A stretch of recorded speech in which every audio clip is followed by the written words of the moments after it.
Okay, hello everybody again, and this is our continuation of a treatise on white magic, webinar or video commentaries, and we're on page 39, and we've just read about triplicities. There is a basic triplicity of manifestation that we have been basically discussing as we went along, and there is also and that is the energy, the quota of energy, the nervous system, and the body mass. So the quota of energy is correlated with the spirit, the nervous system with the soul, and the body mass with personality, or the third aspect of divinity. So the soul can also be known as a triplicity, the higher correspondences of the lower. Now let's see what this triplicity of soul looks like. There is first of all what might be called the spiritual will, that quota, portion, of the universal will which any one soul can express, and which is adequate for the purpose of enabling the spiritual man to cooperate in the plan and purpose of the great life in which he has his being. Now that great life for us is at first, well, we certainly have a globe lord, we have a chain lord, but we'll consider it basically the planetary logos. The quota of universal will, universal, could be even the quota of solar systemic will. As I say, this word universe and universal, these words have limits, unless we are really talking about the grand entirety, and sometimes he does this, but at other times the word universe means our particular solar system, and then of course we could extend it, and we would find that a galaxy is an island universe. So spiritual will, the first aspect of the triplicity of soul. And we need to cooperate with this great being, and we have to have kind of a fortitude, a necessary fortitude in order to do it. And this is provided by the spiritual will, as it expresses through the soul, but of course its real origin is in the higher soul we know as the spiritual triad, and on the atmic plane we find the spiritual will. The true ego is the spiritual triad. But, we can also consider this coming through, the spiritual will coming through the jewel in the lotus. We can consider it coming through one of the petals of synthesis, and through the sacrifice petals in general. It makes its way down to lower vibratory levels from its source, and even the atmic plane is not its source. The monadic plane is more its source, but even there are behind the factor of monadic will still greater sources of will. Then there is the second soul quality, which is called spiritual love. It pertains very much to the spiritual triad, but as I say, it's found also in the egoic lotus causal body. The quality of group consciousness, of inclusiveness, of mediatorship, of attraction, and unification. All right, so this, here we have spiritual love, and here we have, spiritual will. Now, this is the paramount soul characteristic, for only the soul has it as the dynamic factor. The soul is most motivated by spiritual love because the soul represents the second aspect. Because the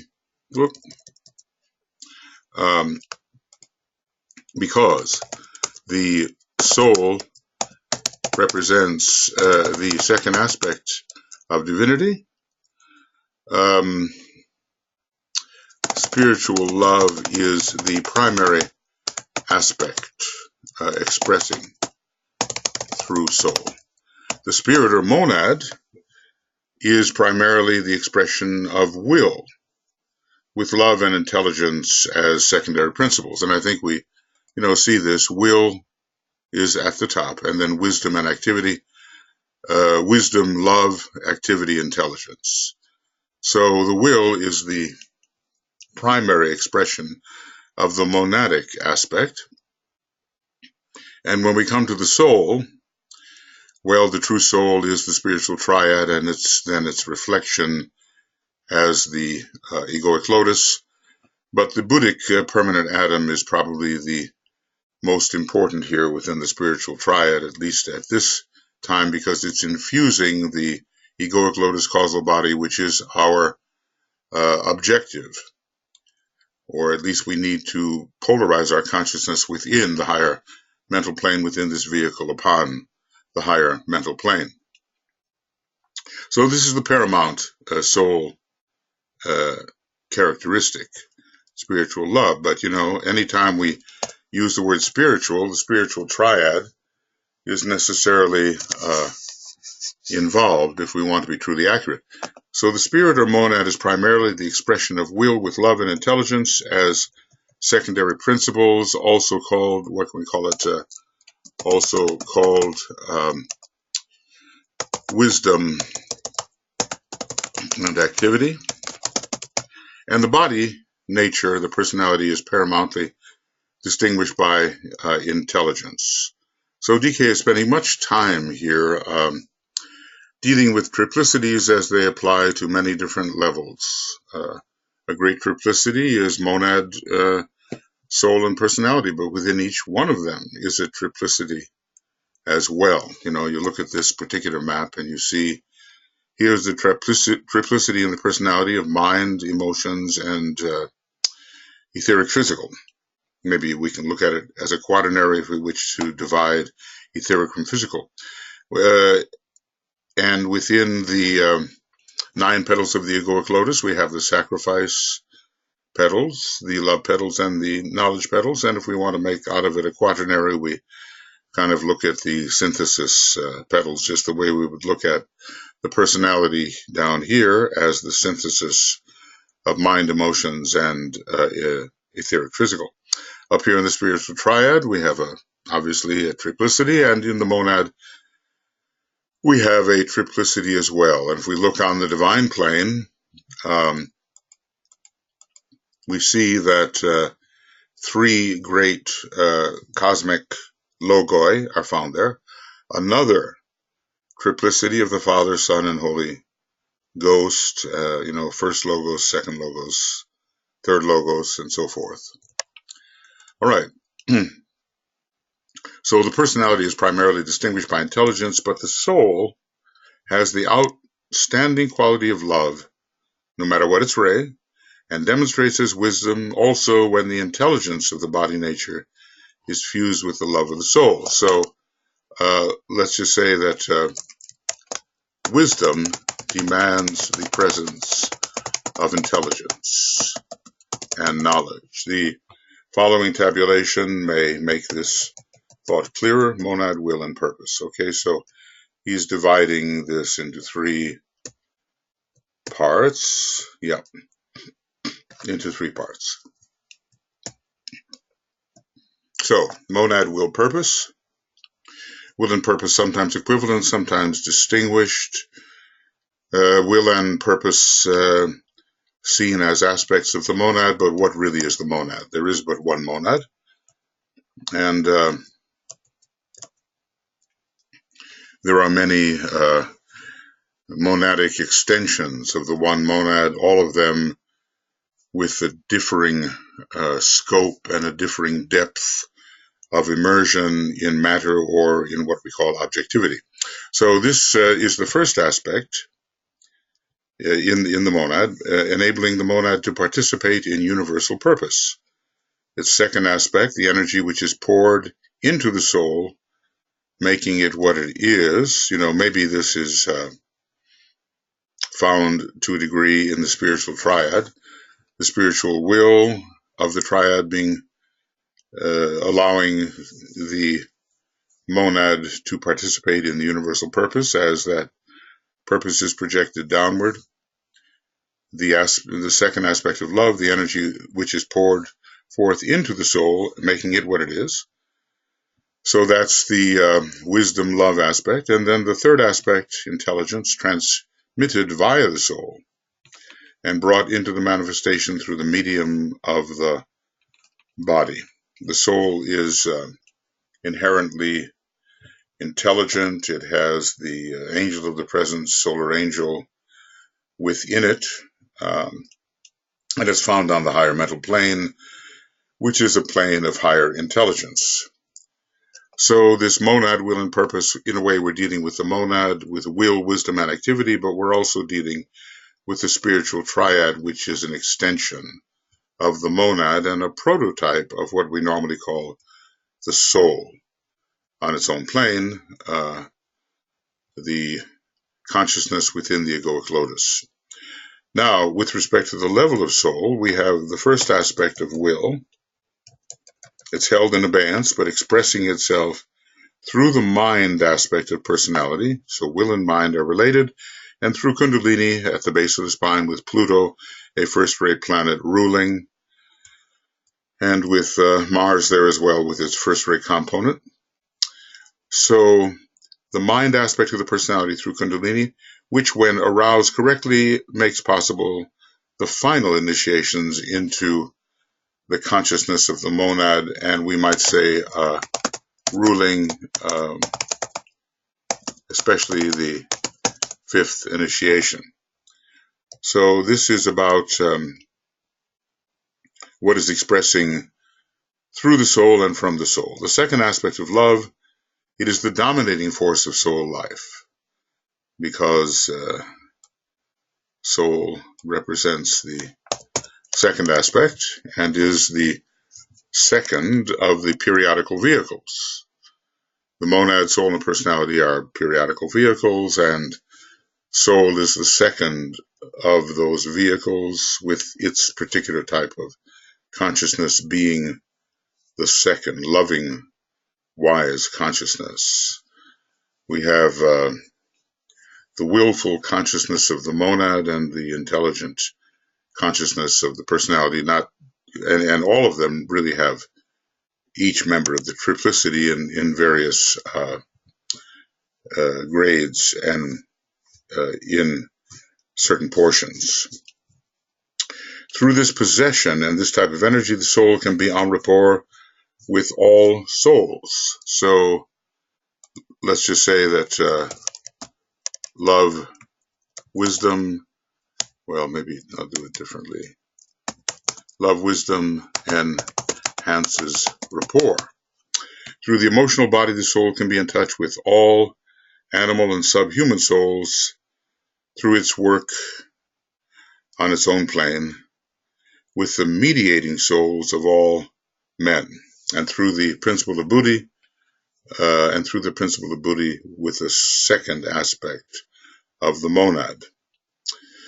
The principle of Buddhi has been brought into the higher mental plane, but if we consider the soul to be the spiritual triad, then we find there the origin, for practical purposes, of the principle of Buddhi, and it places us in touch with the second aspect of the monad.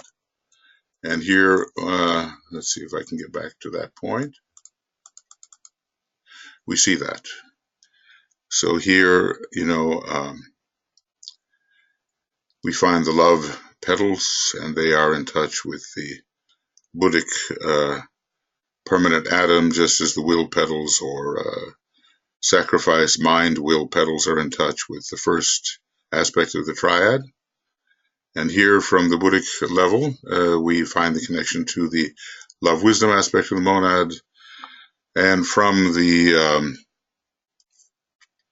atomic level, the connection with the will aspect of the monad, and from the monastic permanent atom, the connection with the intelligence activity aspect of the monad. All these things are far less divided than we may suspect, but in order to understand relationships in time and space, the divisions are useful.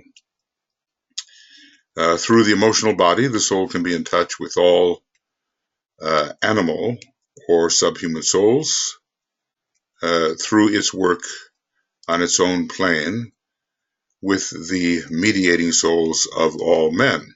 And let's just say, through its work on its own plane with the mediating souls of all men, and through the principle of Buddhi with the second aspect of the monad. So the soul can be variously in touch with the astral nature here.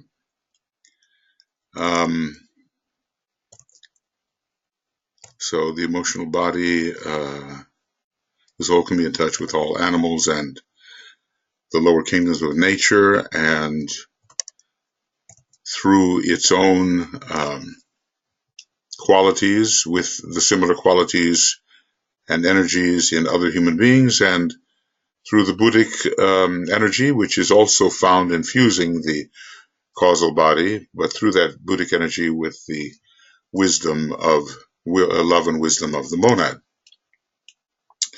All right, so it has the first aspect of will. It has the second aspect of love, and it has the third aspect of knowledge. And we find these things really in the soul in the three types of petals. This aspect is brought into touch with the intelligence of all cells in the threefold body mechanism. In a way, it is controlling the dense physical vehicle, the cellular structure therein, and also the correspondence to cells within the etheric body. So, by a close study of the above, it becomes apparent in what way the soul acts as the mediator between the monad and the personality.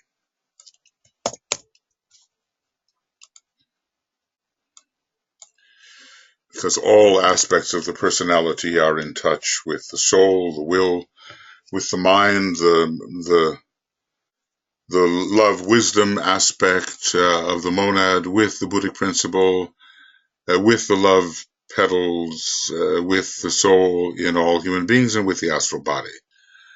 And then we have the monastic principle, which is in a higher sense connected with the intelligence activity aspect of the monad, but also with the knowledge petals and with the underlying cellular and atomic structure of the vehicles within the personality, and especially, I suppose, with the dense physical, cellular, and atomic structure and the etheric. Well, it's intricate. Intricate interrelations are here given. And we just have to realize that all these different aspects of our energy system are indeed in touch with each other, and from the highest flows energy, which eventually reaches the lowest, and there is going to be a return energy towards the highest as we get hold of ourselves and understand the direction that we should be traveling. There is a elevation of the lower energies into the sphere of the higher energies, and thereby a great energizing, purifying energizing of the lower aspects of our nature, enabling them to be better conduits of the higher energies. But we have to have our aspiration operating if we are going to be able to receive and benefit from these higher energies. If we just don't care, if we ignore, if we continue the lifestyle which is deflective of the higher energies, they just will not come in and purify, or if they do, they will be very destructive in their effect. Okay, so let's see what else. The personality hides within itself, as a casket hides the jewel, that point of soul light, which we call the light in the head. Now, let's just remember the light in the head is a point of soul light. It has been caused by the irradiation of the ethers around the pineal gland, and this irradiation is of a phenomenal nature and is sensed by the consciousness of the individual for whom it is happening, and also the brain cells are stimulated as a result. So let me just offer this, and this is, we'll call this the light. Whoop, sorry. No. There we go. Light in the head. Okay. I have to reach quite far to get that quotation mark. Okay. This is found within the brain, etheric and physical, and is only discovered and later used when the highest aspect of the personality, the mind, is developing and functioning, carrying as it does the influence of the spiritual will. Then the union with the soul is made, and the soul functions through the lower personal nature, but let's just say a steady union requires the mind and its irradiation with light from the soul. So there are a number of things that are hidden and are correspondential. The light in the head, hidden within the brain or around the pineal gland, has a kind of correspondence to the irradiation of the jewel in the lotus. Maybe the pineal gland and the jewel in the lotus are strongly connected and as well connected with the monad. So there's kind of a line from the monad to the jewel in the lotus to the very center of the brain, the light in the head, being the irradiation around the pineal gland. Well, all of this is anatomical occultism, and much of this will develop on its own as we meditate and we serve. And then, of course, it's possible to do targeted development under correct supervision. The soul hides within itself. Yeah, this is, we're talking about what is hidden. I guess I jumped the gun on that, but I felt it was coming, and now he is going to describe it. So anyway, we have the monad, will, and purpose, and we have the soul, love, and rather than the purpose, it's the method. And here we have the third aspect, and it is knowledge. Let's see if I can get this back. No, there we go. All right. So there is a intricately interconnected mechanism within the general human energy system, and there are lines of connection which are specific, but everything is interconnected and must eventually function in an integrated manner. We need to be integrated beings as we face our environment and as we face our internal environment. Integration comes with experience, a steady practice, the utilization of goodwill and the will to good, which aligns us with the divine plan and its integrative power. We don't want to be fragmented human beings. So many of us do have fragments and aspects of our nature which do not really cooperate rhythmically with other aspects which may be somewhat integrated. At the third initiation, we achieve the majority of this integration, and I would say by the fourth initiation, we are totally integrated in terms of the soul and personality union. Well, now we're talking about what hides, what is hidden within the various factors. And the soul hides within itself as the jewel in the lotus, that faculty of dynamic energy which is the manifested attribute of the monad, the will. Now, the monad is more than the will. I must say, I should say, monad is more than the will. The very center of the monad is the presence of pure being. But anyway, the jewel in the lotus does seem then to have this connection with the light in the head, and of course one of the ways of stimulating the light in the head, not saying that we should do that because it is phenomenal and can arise on its own when we do the right thing with respect to others and to our environment. But one of the ways of stimulating that would be to bring the power of the jewel of the in the lotus down into the pineal gland, into the ethers surrounding the pineal gland, and thus into the physical brain. When the soul has unfolded all its powers and has learnt to include within its consciousness all that is connoted by, quote, the myriad forms that being takes, then in turn, a higher and more inclusive state becomes possible, and soul life is superseded by monadic life. Let's just say the limitation of soul life is superseded, and a much greater access to oneness is attained.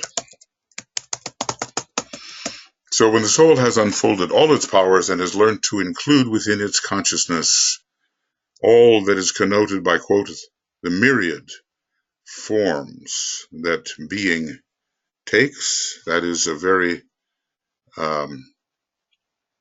somehow inclusive consciousness,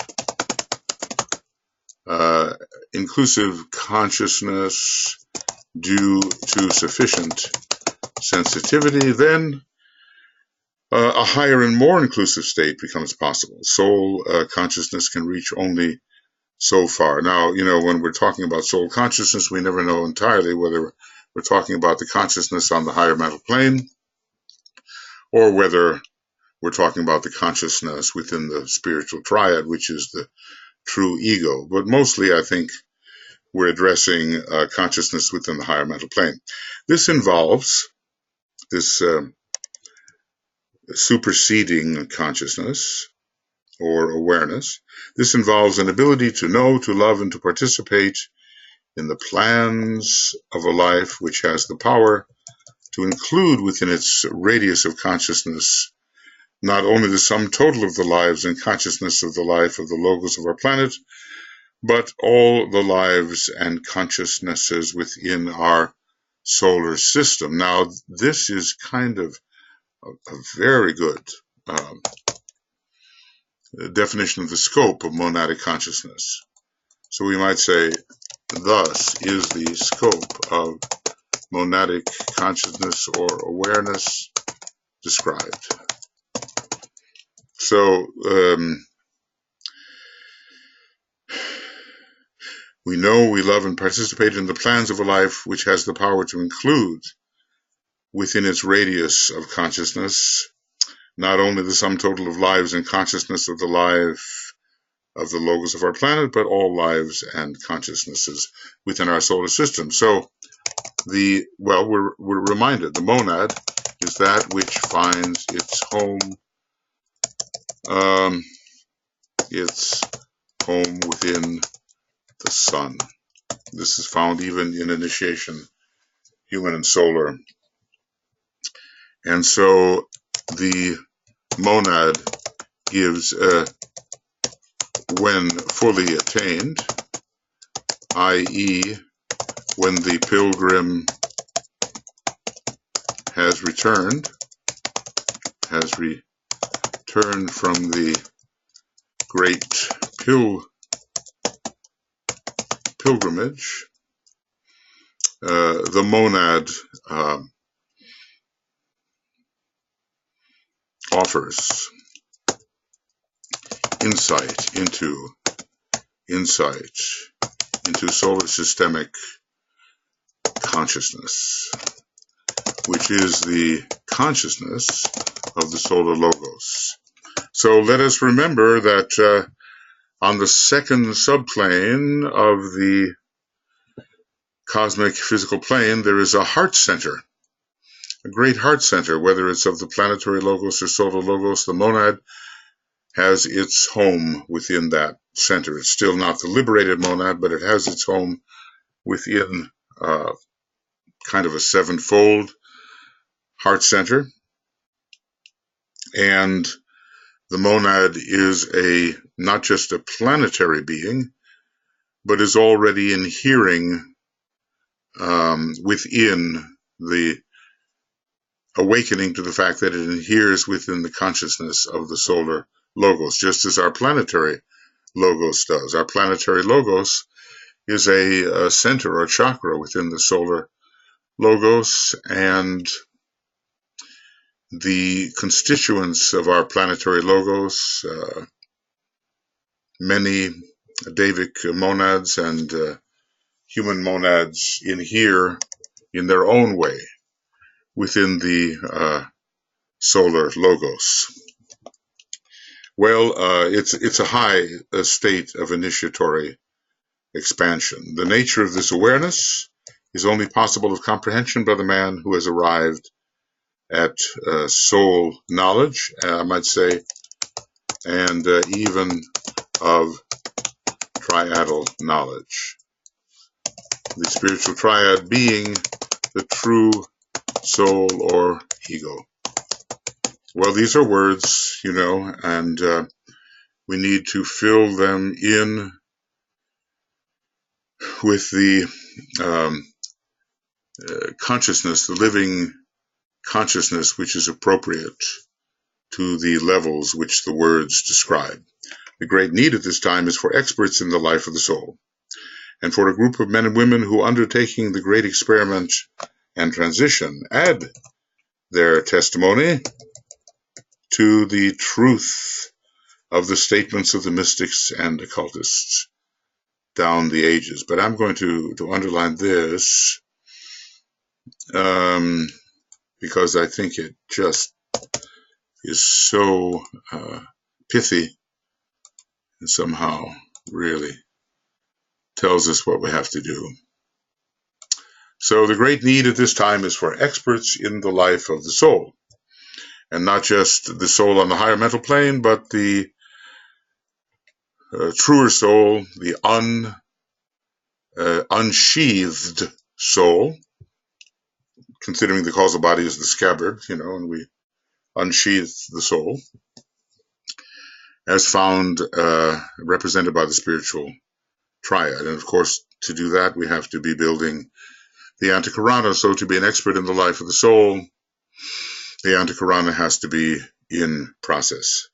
So this last section, very detailed and abstruse really, has been about the nature of the soul.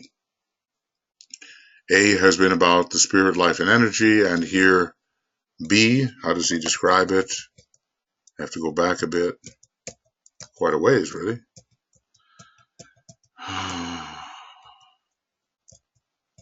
Okay, how far back? The soul, the mediator or middle principle. So we have spirit, life, energy, that's A, and then B, the soul, the mediator or spiritual principle, and focusing within the soul is the great objective for students of occultism at this time. Okay, the next and final here is the body or the phenomenal appearance, not the noumenal appearance. The noumenon is pretty much the soul for the body's functioning and purpose, and the design that it must create in any one incarnation, as Every incarnation is represented by a design, the Tibetan tells us, a geometrical figure, irregular at first and not too pleasant, and then later with greater beauty and regularity. So the soul is the noumenon, but a still higher noumenon, which contains the name of that emanation of the one which we are, is the monad, and we call it the spirit, the life, the energy. Okay, the body, the phenomenal appearance. Not much need be written here, as this, and then this for the body nature, and the form aspect being, obvious, much more obvious, have been the object of investigation and the subject of thought and discussion of thinking men for many centuries. We're, as students of the Tibetan, we're dealing with what the world considers to be intangibles, and probably not realities as the conception, according to the conception, world conception of even very powerful thinkers who are still relatively materialistic in their biases. Much at which they have arrived is basically correct. The modern investigator will admit the law of analogy as the basis of his premises and recognize sometimes the Hermetic theory that as above, so below may throw much light on the present problems. Okay, so now we're going to, he says he's not going to elaborate on this a great deal, and we're going to deal with certain postulates concerning the body or phenomenal appearance. Number one, man in his body nature is a sum total, a unity. Now, do we mean the dense physical body? Let's see. Or do we mean the whole personality considered as body? It sometimes is considered that way. Number two, this sum total is subdivided into many parts and organisms. And we do, even investigating the body, understand the distinction of function of the various parts.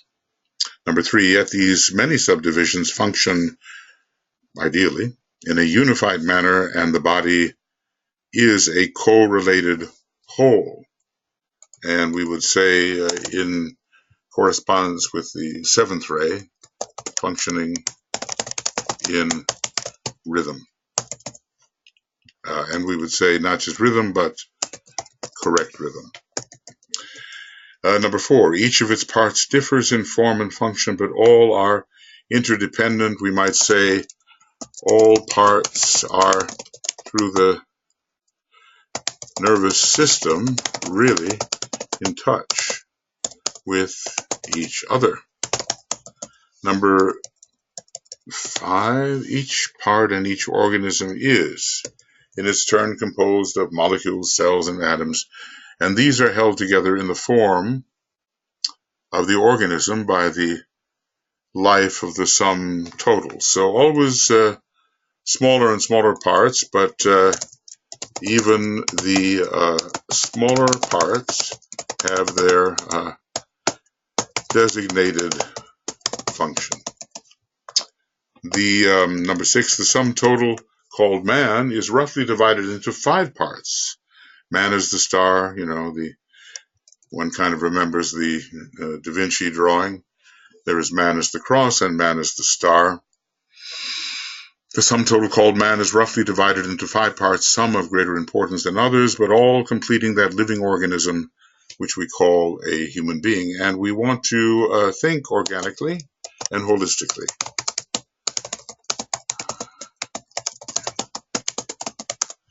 Holistically, we'll spell it correctly. Holistically. Right. So we have the head, the upper torso, or that part which lies above the diaphragm. The diaphragm is a great dividing line. The other night we were discussing the cross, the horizontal arm of the cross, as representing in a way the diaphragm. All of these symbols have various meanings and possible interpretations, and some of them elude us. the lower torso, or that part lying below the diaphragm. So we have the higher and lower chakras, the arms, and the legs. So we have, as is said in Sanskrit, we have Sat, Chit, and Ananda, and Nama, Rupa. Nama and Rupa are the arms and the legs. Sat is the head, I suppose. Chit is the part lying below the diaphragm, and Ananda, the upper torso. Okay, so we are a 5-part division, and let's just say recognizing the enumeration of man is important. In other words, we have to count. We have 4 fingers and a thumb, 10 fingers in a way, 10 toes, 2 ears, 1 nose, 2 nostrils, and so forth. It's all numbered. And the numbers are significant. All right, so, DK is in this section where basically we are dealing with postulates. And we're also working with the Hermetic axiom, as above, so below, and we're reminding ourselves that thinking human beings for many centuries have been focused on the body and trying to arrive at certain conclusions about it, and have advanced medicine to an extraordinary degree compared with the level of advancement in earlier centuries, and the law of analogy has been used by the more advanced investigators, and of correspondence. The law of correspondence has been used by the more advanced investigators, but not anywhere as fully as by the occult investigator. So these are postulates. Number 7, these organisms serve varied purposes, and upon their due functioning and proper adjustment, the comfort of the whole depends. When an aspect of the greater organism is out of alignment or control, the rest of the organism suffers. Goodness.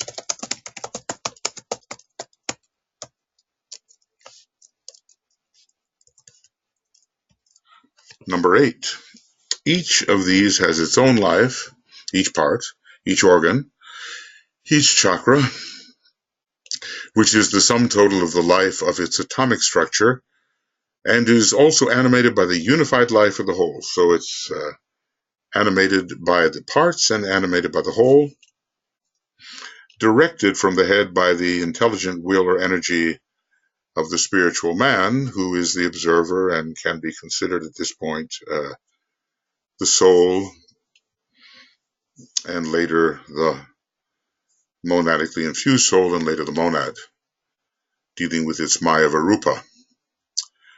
So each of these parts is really an organism. 5 parts we're talking about at the moment, and certainly the chakras that relate to the 5 parts. So animated by multiplicity and animated by unity. Animated by inherent multiplicity and animated by the overshadowing unity. The soul, the spiritual triad, and eventually the monad. 9. The important part of the body is that triple division, the head, upper, and lower torso. A man can function and live without his arms and legs. It's certainly without arms and legs,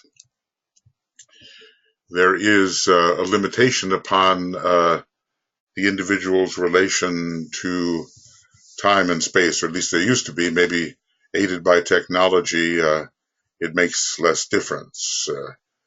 With the internet, we can go everywhere. We don't have to use our arms and legs to go there. And with technology, we can easily manipulate many things, even without the arms.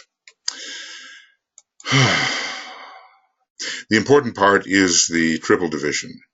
So 3 above are more important than the 2 below.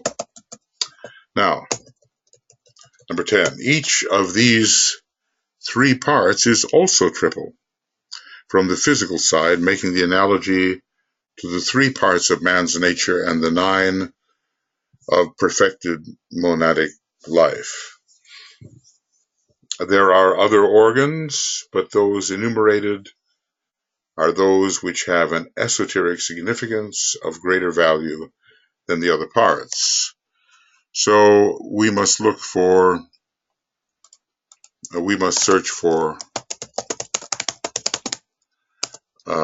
essential structures. Oh, let's get that. So within the head there are the 5 ventricles of the brain, or what we might call the brain as a unified organism.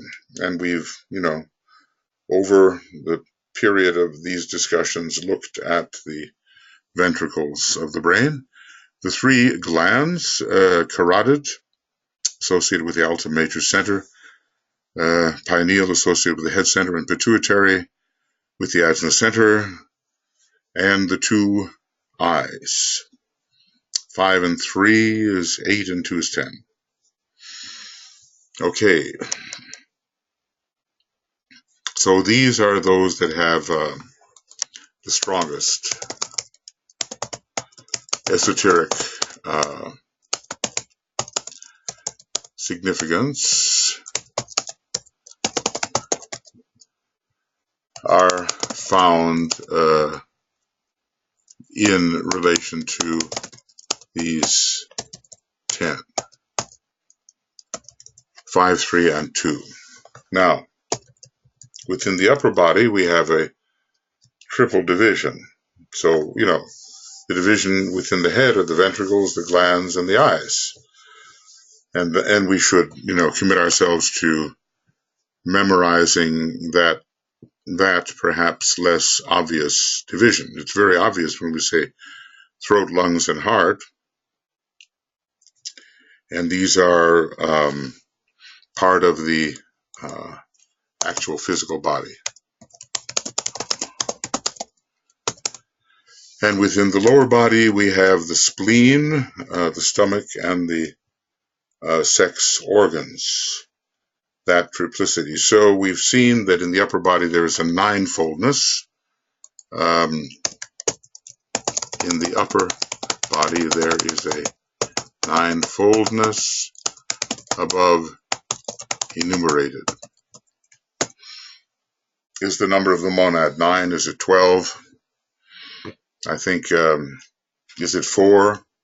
A case can be made for all those numbers, but the part that is ruled by the higher nature, our own higher nature, namely the head and the upper body, and then we have to include as significant the lower body. These create a 9, which is a number of completeness. Okay. Now, let's see what else. The sum total of the body is also triple. The skin and bony structure, the vascular or blood system, and the threefold nervous system. Here we have the nervous system in the place of the first order, really. The blood system in the second place, and the skin and bony structure in the third place, even though they are here given in an inverted manner.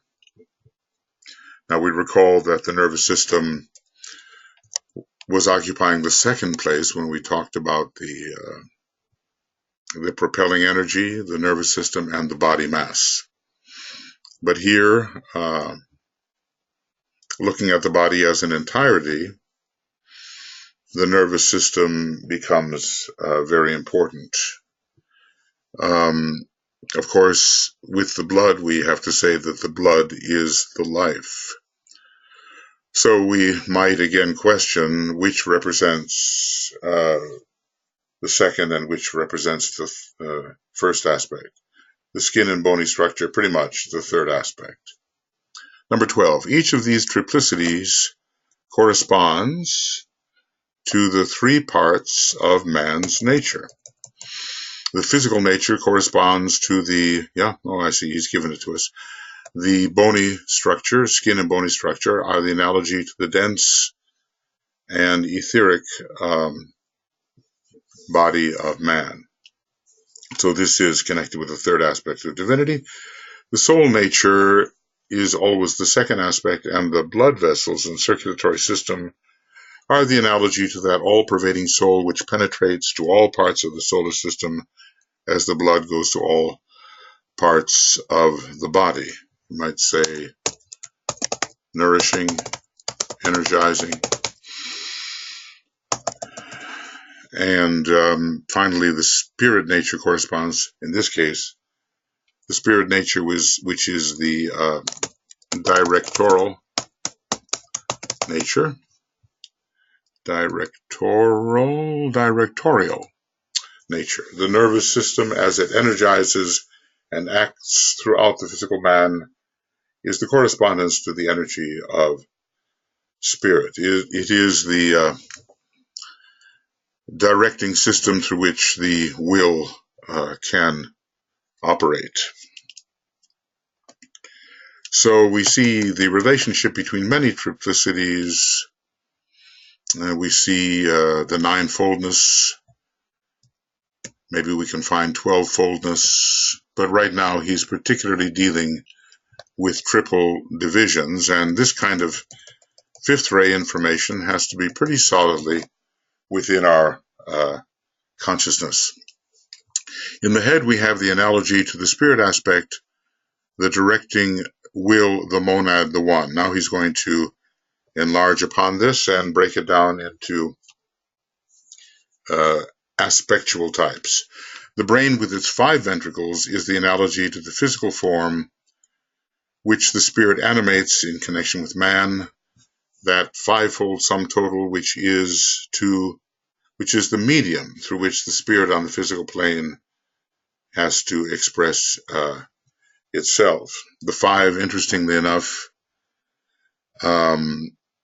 relating to the previous solar system whose number was 5 and was ruled by the third ray. So this is actually, interestingly here as he puts it, a third aspect correspondence.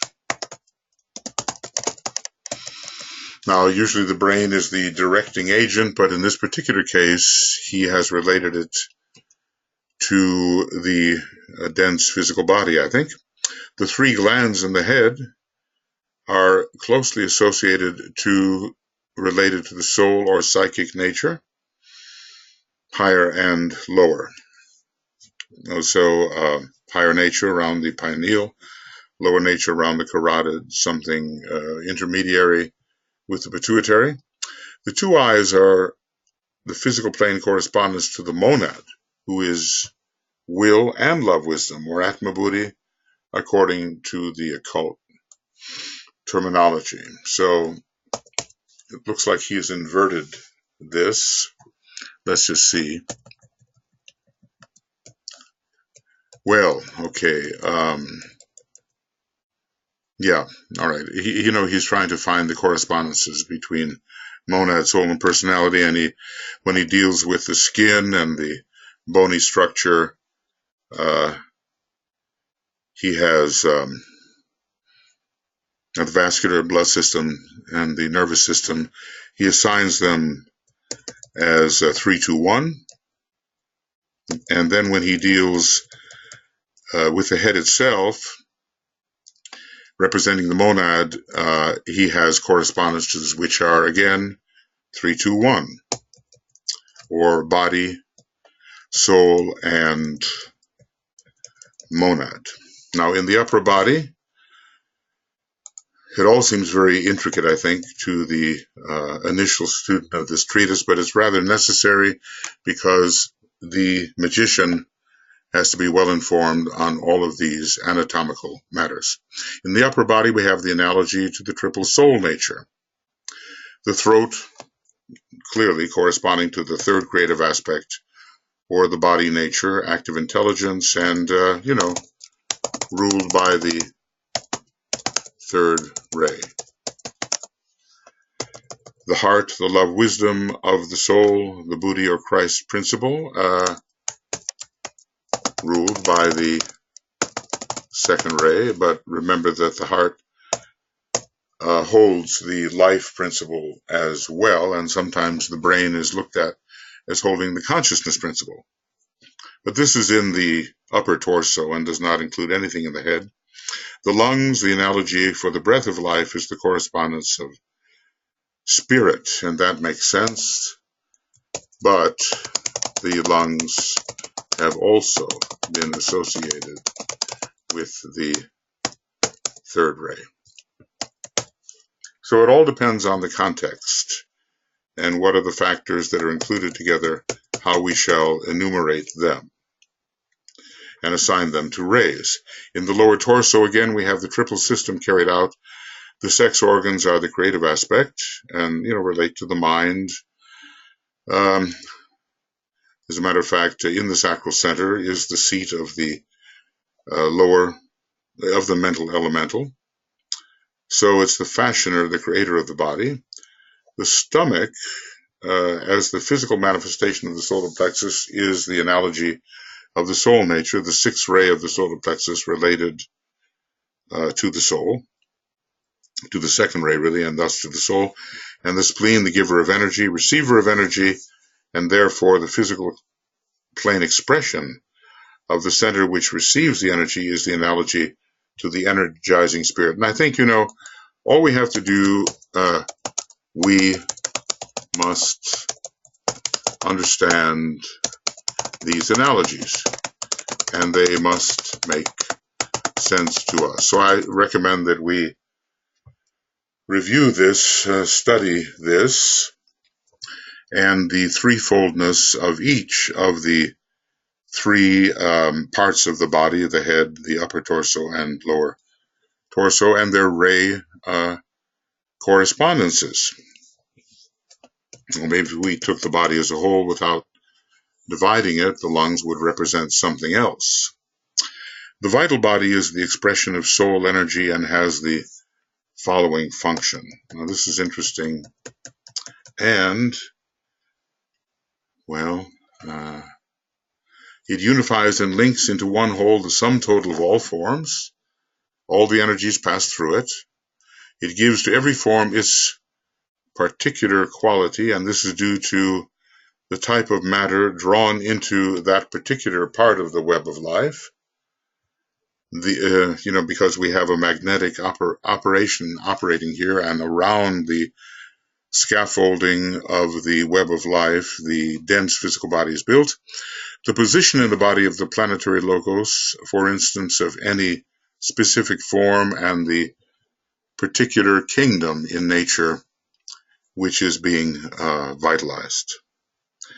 And let's see, this is all about the vital body, and I have a feeling that it would be best for us not to venture too strongly into this vital body. It is part of the physical nature, and we've just looked at the physical nature, and now we have to examine the vital body, which is a subject on its own. So let's just say that we will begin here. Let's call this the end of a treatise on white magic, number 10. And we were on page 39 and are now on page 44. And this is the beginning. Okay. Sorry. of A Treatise on White Magic, number 11. And we'll start from page 44. I think we're into an entirely new unit of work here, and I don't think it's wise to venture into it when there's so little time remaining for to make a 1-hour program. So first we looked at the physical body and its three major divisions and the threefoldness of those major divisions, and now the vital body as the expression of soul energy and its functions. And there are a number of functions here, maybe well, 6 or 7. So this is an important standalone section. Well, does anything really stand alone? Everything's related to everything else, but we'll get into this a bit later. All right, so thank you for your attendance, and of course to really study these matters.